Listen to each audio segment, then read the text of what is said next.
In this video, I'm going to run through a series of movements, myofascial release, some stretching and flexibility, overall foot and leg care, some of the things that I go through, but that I also recommend for runners and other athletes, especially those that are getting a little bit longer in the tooth, so to speak, to really care for the feet and care for the legs and keep everything really functioning as it should.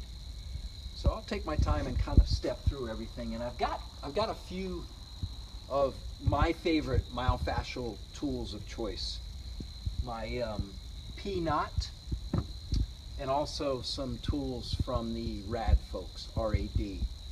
And I'll also be using my mobility stick a little bit. So I'm going to start with some myofascial work for the bottom of the feet. We'll show you one side, but let's assume you're going to do both sides.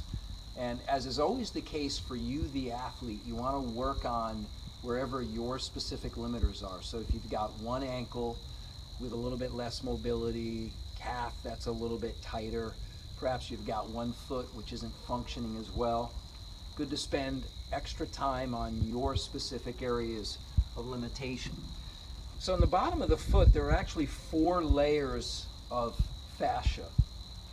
And you can see that I've just laid the smaller rad ball down. A golf ball actually works really well, and then sort of the gold standard, which is a lacrosse ball. But what I'm going to basically do is roll around on top of the ball until I find some areas of tenderness, and then I'm going to stop and just put a little bit more pressure. Because there's 4 layers of fascia on the bottom of the foot, rolling around quickly and superficially doesn't always allow that tool to get a little bit deeper and get into that less superficial layer of fascia that we're looking for. So we're doing a little bit of essentially trigger point release here. So I'll move it around, try to find those areas that are a little bit tender. I'll work up underneath the heel, work along the inside of the arch, medially, sort of toward the middle. And again, put a little bit of pressure when I find those tender areas. That's a really good idea. I'll also do a little bit of fascial work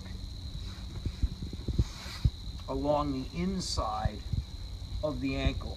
And again, your choice of tool. You know, I think it's not so much what tool you're using, but how to use the tool and how to make something work. So I like working along the inside of and lower area of that inside ankle bone, malleolus.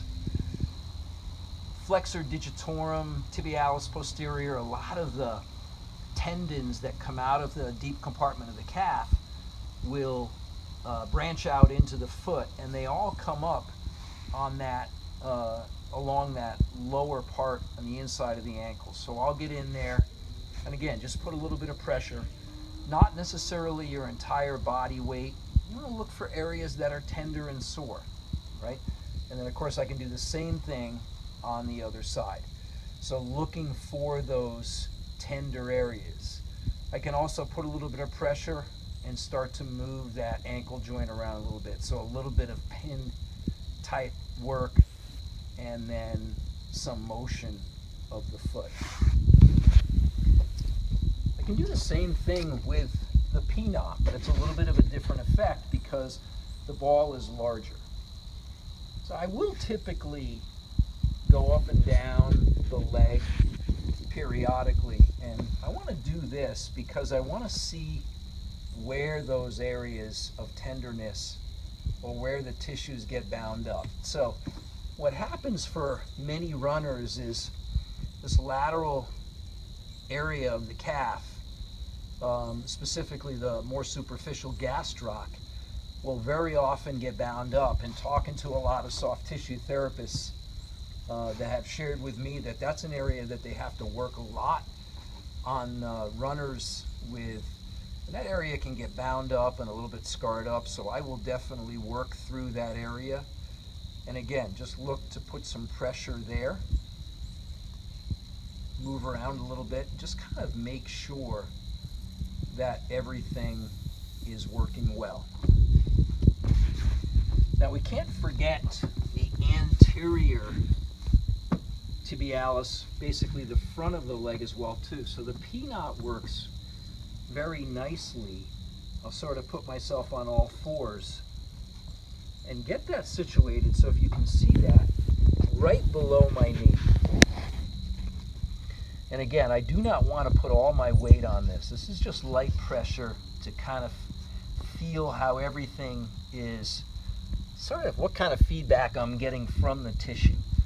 So I can start to work into the inside of the area right below the knee, and that's, of course, you got tibia fibula heads in this region and the attachment points, and of course insertion or areas where the interosseous membrane is, and we want to make sure to keep those spaces healthy and things moving as they should. Sometimes when I come over and I'll lean into that a little bit and move, and again I'm controlling how much weight I'm putting on it. The key is to just see how it feels and spend a little bit more time on areas that are a little bit more tender. So the bottom line is you can do a whole bunch of different things in terms of myofascial release for both the foot and the calf. For example, I mean, I could just keep going here. It's nice to take, and this could be a lacrosse ball, right? So we've got this space here right along the edge of the tibia, and then sort of we want to keep some separation and keep that tissue from getting gummed up and stuck along the bone, so I can work right along that bone. And as you can see, I'm just taking the ball and moving it around, looking for those areas of tenderness. For any of you that have, that you got a lot of miles in your body, you'll find that this whole area can get quite gummed up, really rough. Some scar tissue will accumulate. The tissues tend to stick together. You want to keep everything moving freely. And the nice thing about the ball is you can roll it effectively and again find those areas of tenderness and then really control how much pressure you put on that. So myofascial work, and here's something even a little bit smaller. Myofascial work is just super for this area, and it, again, gives you a good sense of how healthy things are. So the next thing that I want to do is a little bit of active or dynamic stretching for that leg and calf. So I like the P-knot a lot because of its size to go ahead and put my foot into a little bit of dorsiflexion. How far back my leg is kind of will challenge, or change I should say, how much stretch I'm actually going to put into the leg. What I'm trying to do here is basically position myself so that I can move straight forward right over that middle toe. Now I could go in different planes of motion. I can go up and over toward the big toe. I can go straight ahead toward that middle toe. Probably the area I want to focus on the most is to head toward that pinky toe, because by doing that I keep my foot out of a pronated position and more into a supinated position. And the goal here, of course, is to keep the heel down.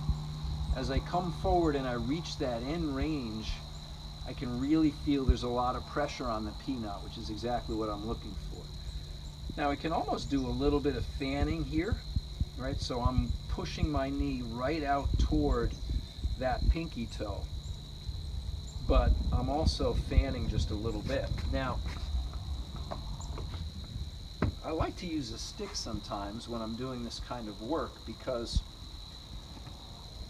what I can do is I can keep that stick here, grab it a little bit, and increase my trunk engagement by just driving it down into the ground or floor just a little bit, and then use it as a target to push my knee up and out against. So I'm using it as basically a guidepost. Same thing here, right? So if I'll continue to work on the right foot. So let's come down into a half kneeling. Now, any kind of stick would work. In fact, a broomstick would be just as effective. What I'm going to do is come down into half kneeling, and I'm going to position the stick on the right on the outside edge of that pinky toe. And with this left hip, or the hip with knee down, I want to get good glute engagement and engage that hip, the glute on that left side, which is going to help me open up the hip flexor, anterior hip capsule on the left. So I'm going to drive this knee down into the ground, into the floor here, and squeeze that glute. Driving the knee down helps me to engage that just a little bit better. I've got the stick out here, and then what I'm going to do is sort of bring that in, drop my shoulders a little bit, and press that stick down into the ground. So now my entire trunk is engaged, that glute is firing, I'm opening up this hip here, and then from here I can come forward and start to work on that mobility of that ankle and that calf. And again, what I have to do is I've got to keep this heel down and make sure that it doesn't come up. As soon as I come forward and far enough where that heel starts to come up, I'm done. That's as far as I can go. So pressing that stick down in kind of grounds everything. Make sure this glute is engaged. And what I'm trying to do is push that knee forward just as much as possible. And again, aiming it sort of to the outside of the stick keeps me in a nice neutral position in the back of the foot and prevents any collapsing into a more flat-footed position or pronated position. So again, working up and back, working up and back. Good reminder here to keep everything engaged and really work in that capacity. So that sort of serves the same kind of purpose as does working with the P-knot. I could take something a little bit smaller, and again, doesn't have to be a P-knot, it's sort of your choice of tool, but anything which puts the foot into a little bit of a dorsiflexed position will help you to get a little bit more range of motion.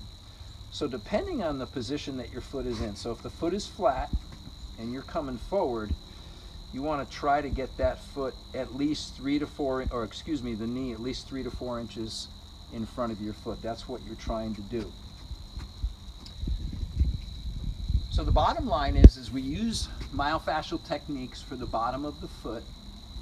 We want to work through that fascia, find out where the tissue's gummed up, where there are areas where it's more sensitive, and then use some acupressure to work through those areas and start to create a release of those tissues.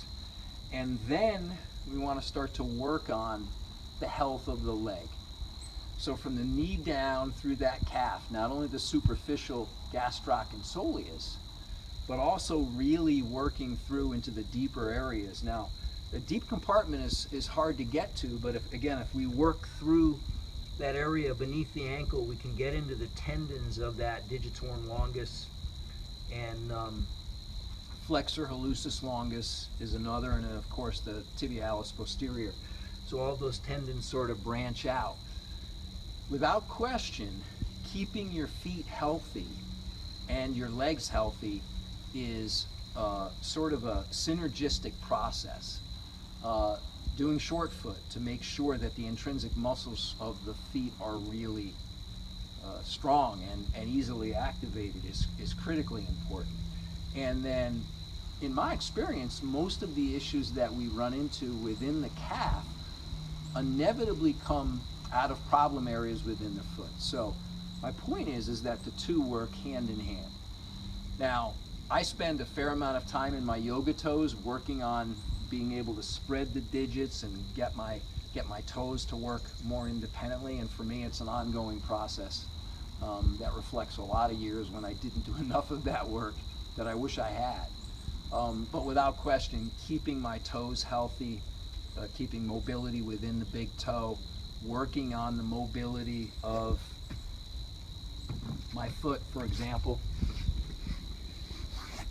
So for me, I'll often come into this position and just work on that mobility of that foot, the front of the foot especially. Just get things moving here as much as I possibly can. Work on separation of the toes, get these joints to be moving at all times. You know, again, working on big toe mobility, getting that big toe to move, working on mobility of that first met head. All of these things will allow your foot to conform to the ground much more easily, and there's a lot less stress on the tissues all the way up as a result. Now, of course, the gold standard of that eccentric heel drop stretch is still a really important stretch. It's still something that you want to keep in your routine, but a lot of these as well with the bent knee that are a little bit more dynamic, especially when the foot's a little bit dorsiflexed, is also important. All right? Keep your feet healthy, keep your legs healthy, and you'll be a happy runner.